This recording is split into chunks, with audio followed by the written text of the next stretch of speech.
Kebijakan pemerintah yang mewajibkan pembelian minyak goreng curah dengan murah wajib menggunakan KTP mulai diberlakukan di Pasar Rakyat di Kota Malang.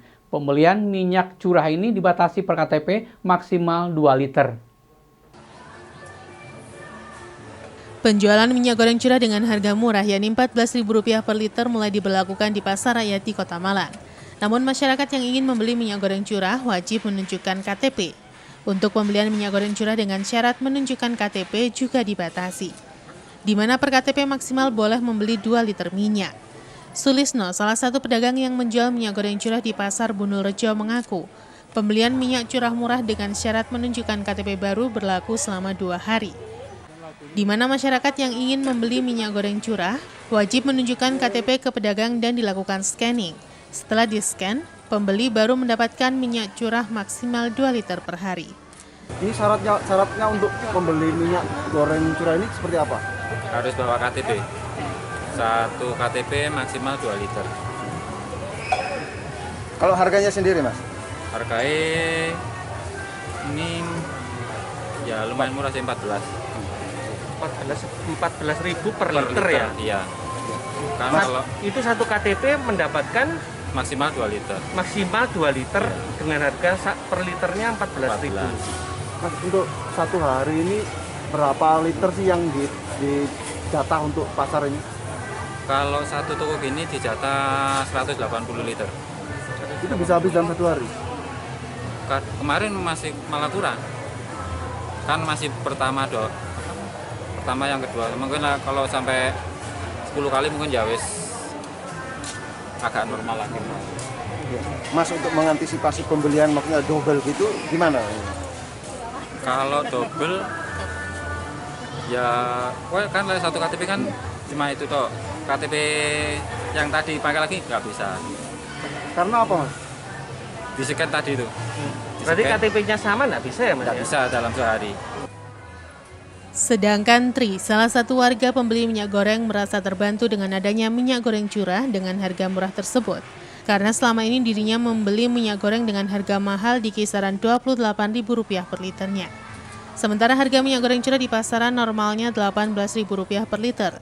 Dengan menggunakan KTP, masyarakat bisa mendapatkan harga Rp14.000 per liter.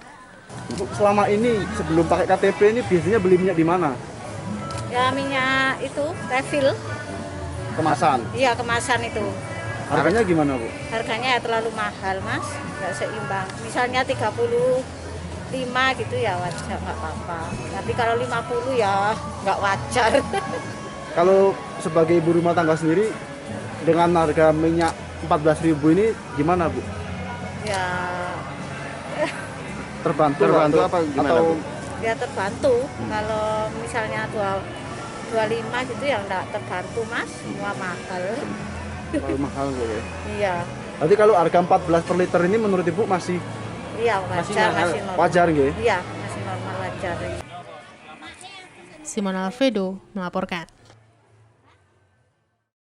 Jembatan Tunggul Mas yang sempat ditutup beberapa waktu yang lalu kembali dibuka setelah Lebaran untuk mengurai kemacetan rambu lalu lintas dipasang. Sementara di Jalan Raya Tologomas tersebut, pemerintah Kota Malang juga tengah mengkomunikasi dengan pemerintah Provinsi Jawa Timur untuk menganggarkan pemasangan traffic light pengatur lalu lintas. Meski telah dibuka dan dilewati oleh pengendara, namun kendaraan yang dari arah Tunggul Wulung ke Jalan Tologomas tidak bisa langsung berbelok ke kanan, namun dialihkan ke timur. Bahkan mengantisipasi adanya pengendaraan yang langsung belok kanan, petugas dari Dinas Perhubungan dan Satlantas Polresta Malang Kota memasang rambu sementara untuk mengatur kendaraan yang keluar dari jembatan Tunggul Mas ke Jalan Raya Tologomas. Wali Kota Malang mengatakan pemasangan rambu lalu lintas hanya bersifat sementara untuk mengatur arus lalu lintas sebelum adanya pemasangan traffic light. Wali Kota menambahkan meski belum ada AMDAL, namun jembatan Tunggul Mas tetap bermanfaat untuk mengurai kemacetan di Jalan MT Haryono. Pemkot Malang sendiri sejauh ini berkomunikasi dengan Pemprov Jatim terkait penganggaran pemasangan traffic light. Untuk itu masyarakat diminta untuk tetap bersabar. Itu kan sementara, Mas, sebelum nanti yang namanya traffic light-nya itu sudah. Jadi ini kan persoalannya karena traffic light saja. Pengatur arah itu dari mana ke mana. Jangan selalu bilang kalau tidak ada AMDAL lalin itu terus tidak. Kan berlakunya kan itu EFS. Sekarang saya tanya, jembatan Kedung Gandang itu manfaat atau tidak? belum ada AMDAL lalinya juga. Karena kemendesakan dibangun. Ya. Jadi tidak semuanya penentuan wah ini tidak, tapi penentuan itu dibangun dan tidaknya ini kan ada studi kelayakan, sudah dilihat bersama-sama bahwa akan mengurangi kemacetan dari sektor ini. Tapi ini kan bersinggungan dengan jalan milik provinsi. Ketika nanti kita anggarkan langsung sini traffic light kan tidak bisa. Jalan provinsi pun ketika mau menganggarkan itu tidak bisa, belum jembatannya belum ada kok sudah dibangun traffic light. Setelah dibangun jembatan baru dibangun traffic light karena itu miliknya bukan milik kota ya. Tolong sampaikan kepada masyarakat gitu ya. Dan masyarakat sendiri kan sudah terima kasih, manfaatnya banyak. Tapi problemnya itu ya tinggal nanti nunggu dan saya minta untuk dari provinsi untuk segera. Jadi permintaan dari masyarakat itu sudah mulai tahun 2013. Awal saya dengan Abah Anton ya menjabat itu langsung survei ke sana. Ya, langsung survei ke sana. Ketika itu saya diajak dengan Ketua Dewan Pak Arif Darmawan almarhum, lihat oh iya ini sudah FS-nya sudah jelas, tertunda akhirnya dibangun. Simon Alfredo melaporkan. Terima kasih Anda masih bersama kami Info 7 Malang Raya. Meminimalisir terjadinya kerugian yang dialami pedagang maupun konsumen akibat timbangan yang kurang akurat, Dinas Koperasi Perindustrian dan Perdagangan Kota Malang melakukan tera ulang timbangan milik pedagang di Pasar Bunurejo, Kota Malang. Tera ulang yang berlangsung di Pasar Bunurejo, Blimbing, Kota Malang disambut antusias oleh para pedagang. Puluhan timbangan milik pedagang di Pasar Bunurejo, Kota Malang ini diuji oleh petugas tera ulang dari UPT Metrologi Diskopindak Kota Malang. Timbangan yang kurang akurat langsung diperbaiki dan diuji lagi oleh petugas agar timbangan lebih akurat. Setelah beberapa proses uji dinyatakan lolos, timbangan akan diberi tanda khusus dan dikembalikan pada pedagang. Vivi, petugas tera ulang menjelaskan bahwa setiap tahun tera ulang timbangan rutin dilakukan. Tera ulang ini bertujuan untuk mengantisipasi adanya kecurangan pada alat jual beli yang mengakibatkan kerugian dialami oleh pedagang maupun konsumen. Dengan tera ulang timbangan, maka alat jual beli bisa digunakan secara optimal sehingga proses jual beli antara pedagang dan pembeli bisa berjalan nyaman.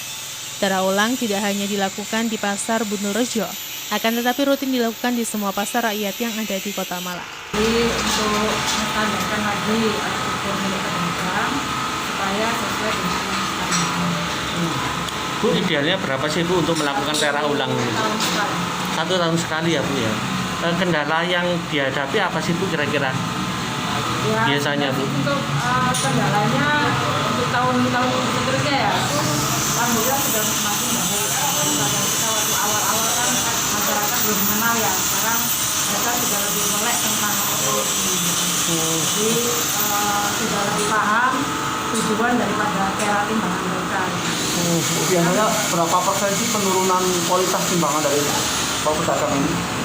Kalau bilang persentase sih bisa ya, soalnya kan tergantung dari penggunaan mereka gitu. Kalau mereka merawat dengan baik, nah itu tetapnya terawat baik kan mesti bagus ya. Kalau mereka timbangannya nggak dirawat ya otomatis ya timbangan itu fungsinya akan berubah. Simon Alfredo melaporkan. Menjelang libur nasional, kenaikan Isa Al-Masih tahun 2022 berdampak pada meningkatnya arus kendaraan yang melintas di Kota Batu, tetapi tidak signifikan. Arus kendaraan yang masuk di pintu perbatasan Kota Batu dan Kabupaten Malang terlihat ramai lancar dan tidak terjadi antrian panjang kendaraan. Beginilah yang terlihat di beberapa kawasan titik jalan masuk di wilayah Kota Batu. Menjelang tanggal merah libur nasional kenaikan Isa Al-Masih tahun 2022 Kamis, banyak warga luar kota yang berkunjung ke berbagai objek wisata di Kota Batu untuk berlibur.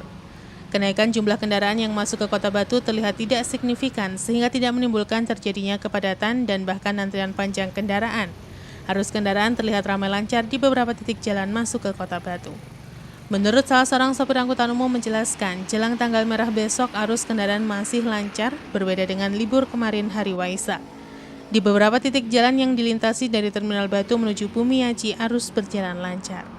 Di lokasi gerbang masuk Jalan Raya Beji sampai dengan Dewi Sartika Pasar Batu, arus masih lancar dan tidak terjadi penumpukan kendaraan yang melintas. Gimana Pak untuk kondisi penumpang? penumpang ya gimana ya gitu. Seperti apel itu ya ada, cuma gak mesti gitu. Iya. Nah, kalau muatan ya memang sekarang itu ya di ada. Tapi untuk titik jalan tadi sudah mulai agak ramai, dimulai pendem itu masuk mana? Itu masuk pendem itu malam libur itu loh. Iya. Jadi orang-orang itu masuk sebelumnya itu. Kalau mendadak. Ya. Barusan juga di sini di pendem terus ke mana itu Mojorejo juga sudah agak lumayan. Ya, lumayan. Tapi besok ya. Oh, untuk jalur sana barusan jalur apa? Batu Bunga aja. Gunungsari alhamdulillah lancar. Lancar ya, berarti yang dari Pujon lancar Pak ya berarti. Lancar Pak ya. Karena liburnya kan juga nggak panjang kayak kemarin, misalnya Sabtu, Minggu, Senin. Iya. Lampu merah ya kali 3, kali 2, antri bisa jalan. Tapi sekarang mah lancar kelihatannya. Ramai tapi lancar. Lancar. Oke. Muatannya gimana lah. Apa terima kasih Bapak ya. Iya. Iwan Hikmawan melaporkan. Terima kasih Anda masih bersama kami Info 7 Malang Raya. Rektor Universitas Islam Malang, Profesor Dr. Haji Maskuri, melakukan peletakan batu pertama pembangunan gedung Politeknik Yunisma. Pada kegiatan tersebut juga dihadiri Wali Kota Malang, Dr. Andes Haji Sutiaji, dan Wakil Bupati Malang, Dr. Andes Didik Gatot Subroto. Rabu 25 Mei 2022 bertempat di kawasan New City Malang, Jalan Ki Ageng Gribik, Kedung Kandang, Kota Malang. Kegiatan peletakan batu pertama pembangunan gedung Politeknik Unisma atau Polisma dihadiri Ketua Umum Yayasan Unisma Profesor Dr. Yakub Cikusin beserta jajaran. Rektor Unisma Profesor Dr. Haji Maskuri MSI beserta para wakil rektor, Wali Kota Malang Dr. Andes Haji Sutiaji dan Wakil Bupati Malang Dr. Andes Didik Gatot Subroto, para Kiai NU, Direktur Polisma Ana Nuril Ahadiyah STMT, dan undangan lainnya. Kegiatan peletakan batu pertama ini merupakan bagian untuk mengembangkan Polisma agar lebih maju, mandiri, dan bisa seperti kemajuan yang dicapai Unisma. Politeknik Unisma ini merupakan satu-satunya politeknik di lingkungan Nahdlatul Ulama di Jawa Timur. Pembangunan beberapa gedung di lingkungan Polisma ini akan berlangsung dalam 6 bulan dengan gedung tumbuh, artinya akan terus berkembang pembangunannya.